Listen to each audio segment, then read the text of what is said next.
Hello students, आज हम बात करने जा रहे हैं आपसे बीएससी थर्ड ईयर की केमिस्ट्री की सब्जेक्ट के विषय में। जैसे कि पिछले सालों में आपने बीएससी पार्ट 1 में केमिस्ट्री पढ़ी है, बीएससी सेकेंड ईयर में केमिस्ट्री पढ़ी है और आज इस क्लास में आने से पहले आपने एक सब्जेक्ट को लूज किया होगा। अगर आप फिजिक्स, केमिस्ट्री, मैथ्स ले रखे होंगे तो आपने मैथ्स या फिजिक्स में से किसी एक सब्जेक्ट को लूज किया होगा, और अगर आपने जूलॉजी, बॉटनी, केमिस्ट्री ले रखी होगी तो जूलॉजी या बॉटनी में आपने एक सब्जेक्ट चूज किया होगा, लूज किया होगा, और उसकी जगह पर आपने थर्ड ईयर में केमिस्ट्री सब्जेक्ट को आपने वरीयता दी हुई है।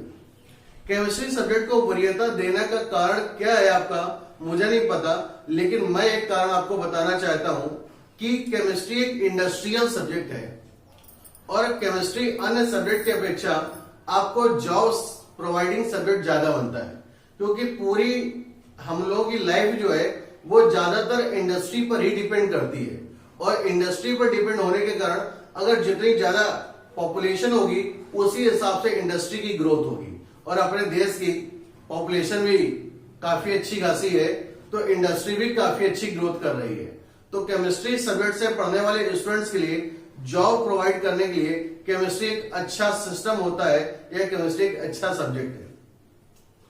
पिछली क्लास की तरह जैसे फर्स्ट ईयर में और सेकेंड ईयर में आपने केमिस्ट्री में 3 पेपर्स को पढ़ा हुआ था, ठीक उसी प्रकार से बीएससी थर्ड ईयर में भी आपको 3 पेपर ही पढ़ने हैं। यहाँ पर इसमें से एक पेपर आपका जो होगा वो पेपर 1 कहलाता है,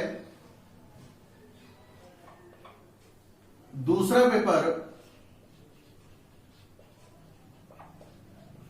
पेपर 2 कहलाता है, और तीसरा पेपर थर्ड कहलाता है। पेपर फर्स्ट इनऑर्गेनिक केमिस्ट्री होता है,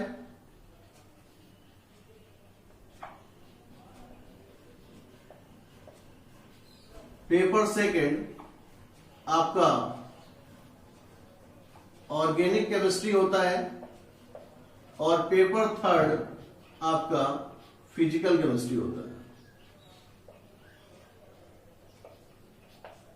ये 3 पेपर आपको पढ़ने हैं। एक और बदलाव है कि बीएससी पार्ट 1 और बीएससी सेकेंड ईयर में आपने जो पेपर पढ़ा हुआ था वो 50-50 मार्क्स का पेपर था। 50 का इनऑर्गेनिक, 50 का ऑर्गेनिक और 50 का फिजिकल था। लेकिन इस बार आपको यही पेपर इनऑर्गेनिक केमिस्ट्री 75 मार्क्स का देखने को मिलेगा, ऑर्गेनिक केमिस्ट्री 75 मार्क्स का देखने को मिलेगा, और फिजिकल केमिस्ट्री भी आपको 75 मार्क्स का देखने को मिलेगा।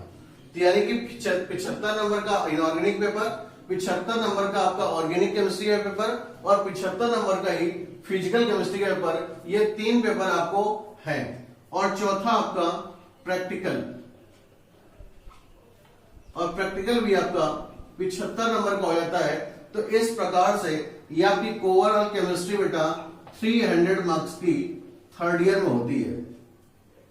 ये 300 मार्क्स की केमिस्ट्री 75 नंबर का प्रैक्टिकल हो गया, 75 का आपका फिजिकल हो गया, 75 का आपका ऑर्गेनिक हो गया, और 75 का ही आपका इनऑर्गेनिक केमिस्ट्री हो गया। अब बात करते हैं मोड ऑफ एग्जाम की। तो मोड ऑफ एग्जाम में आपको कानपुर यूनिवर्सिटी में पेपर फर्स्ट, पेपर सेकेंड और पेपर थर्ड में 2 मोड में एग्जाम कराए जा रहे हैं। एक मोड आपका सब्जेक्टिव मोड होता है, थ्योरेटिकल मोड होता है, जहां पर आपको शॉर्ट क्वेश्चंस और लॉन्ग क्वेश्चन से आपको आंसर्स लिखने होते हैं, जबकि दूसरा मोड आपका ऑब्जेक्टिव होता है, जहां पर 100 क्वेश्चंस का एक ऑब्जेक्टिव पेपर बनता है और उसकी एक ओएमआर शीट दी जाती है। उन 100 क्वेश्चंस का आपको आंसर उन ओएमआर शीट पर टिक करना होता है, सही आंसर, और इस प्रकार से 100 क्वेश्चंस का ये एक ऑब्जेक्टिव पेपर बनता है। पिछले साल आपने objective paper BSc second year में आपने थर्ड पेपर दिया था, जबकि बीएससी थर्ड ईयर में अभी के सिस्टम में ये वाला पेपर आपका ऑब्जेक्टिव आता है, और पेपर फर्स्ट के बाद पेपर सेकंड ये थ्योरेटिकल और ये भी आपका थ्योरेटिकल आता है। तो इस प्रकार से पेपर फर्स्ट आपका ऑब्जेक्टिव है और पेपर सेकंड और पेपर थर्ड आपका थ्योरेटिकल है। तो इस प्रकार से आपको अपनी प्रिपरेशन ऑब्जेक्टिव पेपर को ऑब्जेक्टिव पेपर के हिसाब से और थ्योरेटिकल पेपर को थ्योरेटिकल पेपर के हिसाब से अपनी प्रिपरेशन करनी है। आइए हम इसमें यहां पर बात करने जा रहे हैं। इस क्लास में हम पेपर फर्स्ट के बारे में बात करेंगे। ये जो ऑब्जेक्टिव पेपर है, इस पेपर के विषय में बात करेंगे। तो क्या क्या इस पेपर में आपको पढ़ना है उसके बारे में देखते हैं, और कहां से पढ़ना है उसके बारे में थोड़ा सा देखते हैं। बीएससी पार्ट 1 की केमिस्ट्री, बीएससी सेकेंड ईयर की केमिस्ट्री के बाद में बीएससी थर्ड ईयर का इनऑर्गेनिक केमिस्ट्री का पेपर ही है। बीएससी थर्ड ईयर की इनऑर्गेनिक केमिस्ट्री आगे चलती है और चलती है metal ligand bonding in complexes से। Metal ligand bonding in complexes.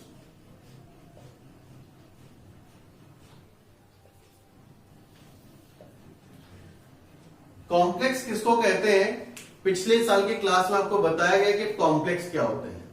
एक चैप्टर आपको पढ़ा हुआ था जिसका नाम था कोऑर्डिनेशन केमिस्ट्री, और उसी कोऑर्डिनेशन केमिस्ट्री में हम कोऑर्डिनेशन कंपाउंड की स्टडी कर रहे थे कि कोऑर्डिनेशन कंपाउंड कैसे बनते हैं, कोऑर्डिनेशन कंपाउंड का नाम कैसे दिया जाता है, कोऑर्डिनेशन कंपाउंड के स्ट्रक्चर्स के विषय में पढ़ रहे थे।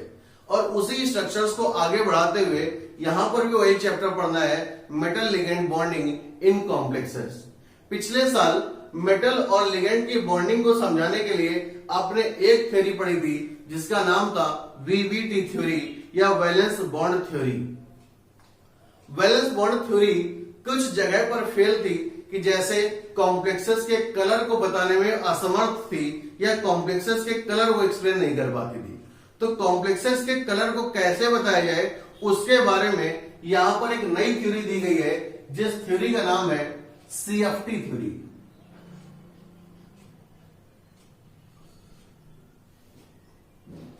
वैसे तो सीएफटी ही है, थ्योरी हमने लगा दिया है क्योंकि सीएफटी का पूरा नाम क्रिस्टल फील्ड थ्योरी होता है। क्रिस्टल फील्ड थ्योरी होता है।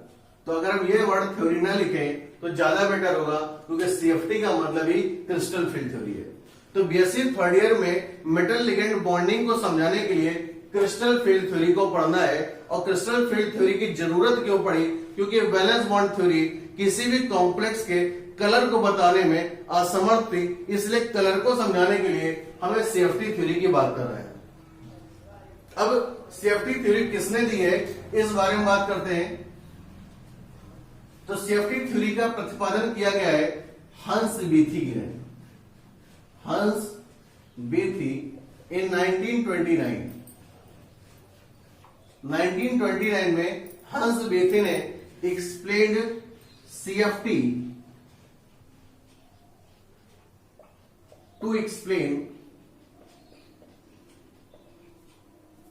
Colour and magnetic property.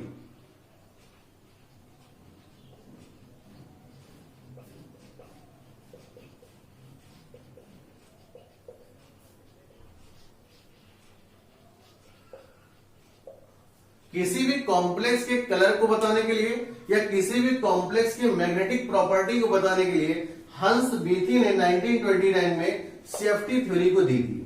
लेकिन इस सीएफटी थ्योरी का जो बेस था, वो बेस था, it is based on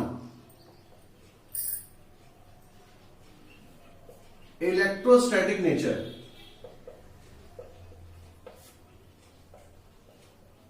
between metal and ligand.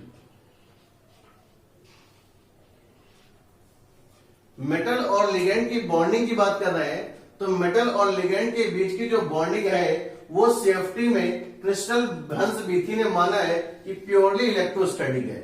उसके बीच में किसी भी प्रकार का कोवलेंट नेचर नहीं है, पूरा का पूरा इलेक्ट्रोस्टैटिक बॉन्डिंग है। लेकिन इसी के बारे में एक साइंटिस्ट थे Van black.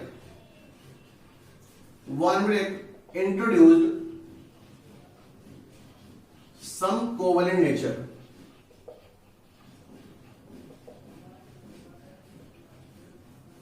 between metal and ligand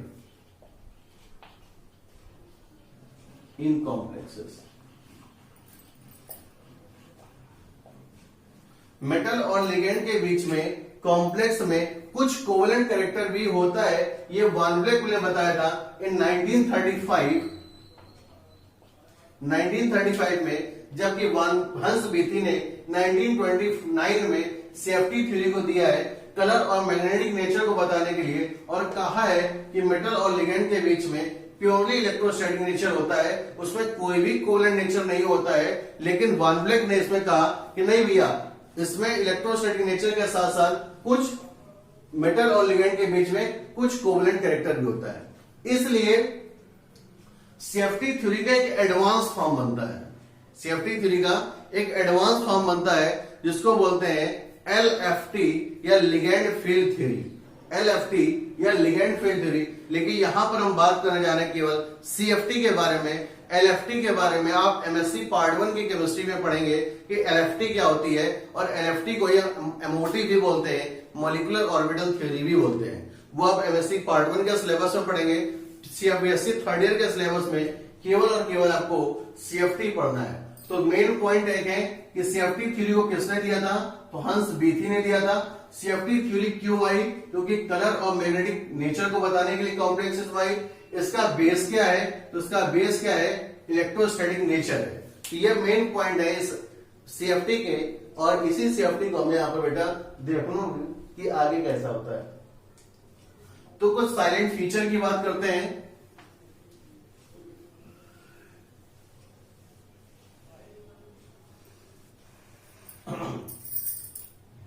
silent feature या CFT में क्या क्या माना गया है। सबसे बड़ी बात जो है बेटा CFT में, कि CFT में कहा है कि मेटल और लिगेंड के बीच में इलेक्ट्रोस्टैटिक नेचर होता है, और इलेक्ट्रोस्टैटिक नेचर तभी होगा जब मेटल का ऑर्बिटल और लिगेंड का ऑर्बिटल दूर दूर होगा। अगर मेटल का ऑर्बिटल और लिगेंड का ऑर्बिटल आपस में क्लोजली रिलेटेड है, तो इसका मतलब हो जाता है कि उसमें किसी न किसी प्रकार का कोवेलेंट बॉन्डिंग जरूर हुई है। लेकिन हंसबेथी ने माना है कि कोई भी प्रकार की कोवेलेंट बॉन्डिंग नहीं है, केवल और केवल इलेक्ट्रोस्टैटिक बॉन्डिंग है। तो इसका सबसे पहला बेटा नेचर है कि ligand are considered as negative point. Hans Bethe ने मान ही लिया है कि जो लिगेंड है वो नेगेटिव पॉइंट है, और पॉइंट कहा है कि इसका मतलब बहुत छोटा साइज है। तो लिगेंड को उसने बहुत छोटा मान लिया है और कहा है नेगेटिव।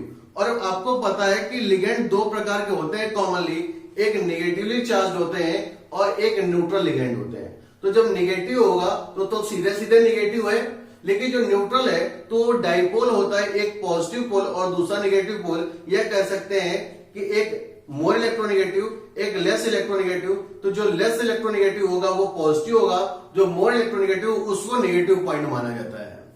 तो इस प्रकार से उसने लिगेंड को पूरा का पूरा नेगेटिव पॉइंट मान लिया है। और दूसरा बोला गया है देयर आर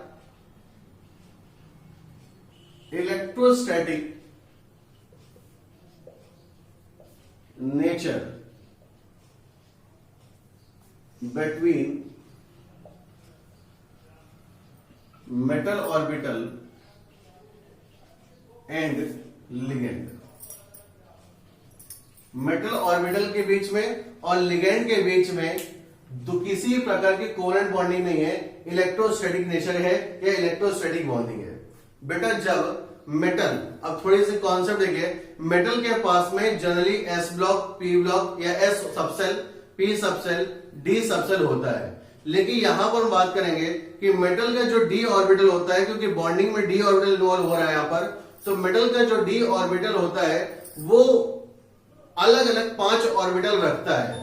अलग अलग 5 ऑर्बिटल जो रखता है उसमें से 5 ऑर्बिटल में 2 नेचर होते हैं, एक नॉन एक्सियल टाइप के और एक एक्सियल टाइप के।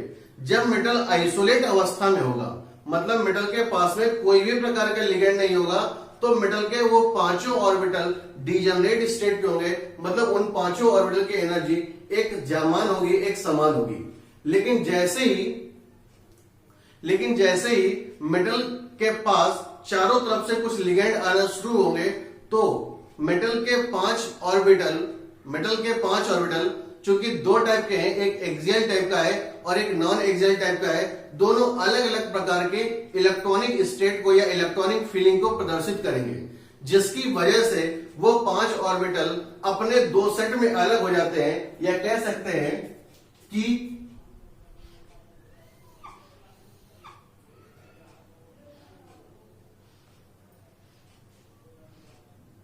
ये 5 ऑर्बिटल है, ये 5 ऑर्बिटल दो स्टेट में स्प्लिट कर जाते हैं।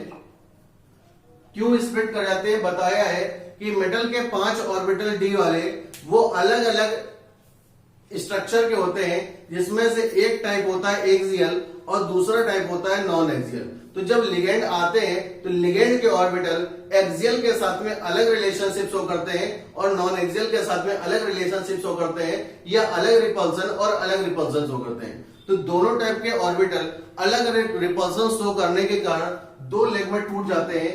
एक लेग को बोल देते हैं जिसमें 3 ऑर्बिटल होते हैं और एक लेग को बोल देते हैं जिसमें 2 ऑर्बिटल होते हैं। हम यहां पर यह बात नहीं कर रहे हैं कि कौन ऊपर ऑर्बिटल होगा, कौन नीचे ऑर्बिटल होगा, किसमें रिपल्सन ज्यादा आएगा, किसमें रिपल्सन कम आएगा, इसकी बात करेंगे जैसा कॉम्प्लेक्स होगा उसी में।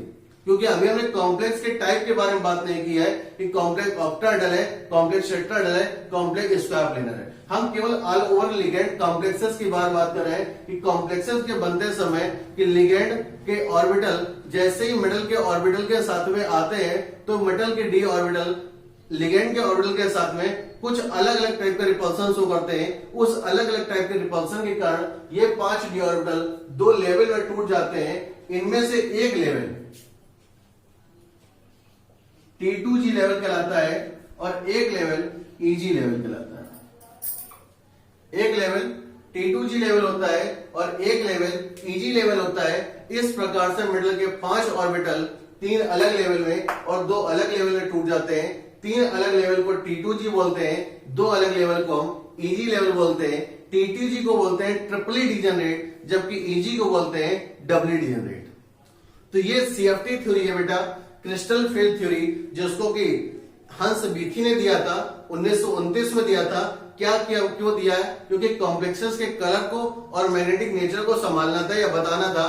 अगली बात कि इसका नेचर कैसा है, इलेक्ट्रोस्टैटिक है, और इलेक्ट्रोस्टैटिक का कारण क्या है कि उसने लिगेंड को मान रखा है कि नेगेटिव पॉइंट चार्जेस होते हैं, ये बहुत साइज में छोटे होते हैं। जिस साइज के छोटे होने की वजह से उनका ऑर्बिटल मेटल के ऑर्बिटल के साथ में कोवेलेंट बॉन्डिंग नहीं कर पाता है। उसकी वजह से मेटल के 5 ऑर्बिटल 2 लेवल में टूट जाते हैं, T2G और EG। इस प्रकार से मेटल के बारे में बात करनी हमें है।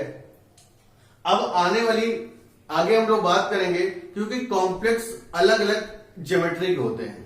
कुछ ऑक्टाहेड्रल होते हैं, कुछ टेट्राहेड्रल होते हैं, कुछ स्क्वायर प्लेनर होते हैं, कुछ अलग होते हैं, कुछ अलग होते हैं। और हर प्रकार के ज्योमेट्री में लिगेंड अलग अलग तरीके से हर अलग अलग डायरेक्शन में लगे होते हैं। अलग अलग डायरेक्शन में लगने के कारण मेटल के 5 ऑर्बिटल अलग अलग रिपल्सन शो करते हैं। अलग अलग रिपल्सन के कारण अलग अलग डिस्ट्रीब्यूशन होता है। अब हम आगे बात करेंगे कि ऑक्टाहेड्रल कॉम्प्लेक्सेस में स्प्लिटिंग कैसे होती है, टेट्राहेड्रल कॉम्प्लेक्सेस में स्प्लिटिंग कैसे होती है, और स्क्वायर प्लेनर कॉम्प्लेक्सेस स्प्लिटिंग कैसे होती है, क्योंकि यही बीएससी थर्ड ईयर का आगे का सिलेबस है। अब आगे आने वाली क्लास में हम लोग बात करेंगे ऑक्टाहेड्रल कॉम्प्लेक्सेस में CFT थ्योरी कैसे होती है। Thank you.